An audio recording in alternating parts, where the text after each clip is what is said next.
በአሁኑ ሰዓት ማገኘው ዘሪሁንና ጂዳን ነው። ዛሬ ቀኑ ምንድነው? ሁለታችሁ ቀኑ ምንድነው? ዛሬ 23 የአርበኞች ቀን ሚያዝያ 23 ሚያዝያ 27 ስለዚህ አሁን ግርማቸውን ነው ሚያዝያ 27 ነው። ሚያዝያ 27 የአርበኞች በዓል እስቲ 27 ሐሳብ አላችሁ? መድኃኒዓለም ግርማቸውን ጠዋት ቢዘገቡ ነገር ነው። ምን ዘገበ? በዚህ ቀን ላይ ምን እግር ኳስ ተጫወቱ የት እንደዚህ ተደረገ የሚለው ነገር ጽዋለ ግርማቸውን ነው ታዲያ ያለብያሉ። እሺ እና ዛሬ ዘገበ ኳስ ነው የምትለው?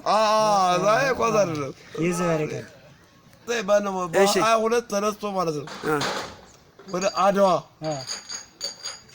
እስቲ አንተ ምን ትላለህ? ዛሬ ቀን የአርበኞች ቀን ተብሏል። እንኳን አደረሳችሁ በሉ። እግዚአብሔር አምላክ ይክናቸው። እሺ ለምታየው ነው የሰፈራችሁ ሰው መረጃ አልሰጠም። በቃ የግድ ነው ብዬ ነገር ነበር። እሺ አዎ ፎቶ እንዲ ፖስት ትፈልጋላችሁ? አዎ እሺ መልካም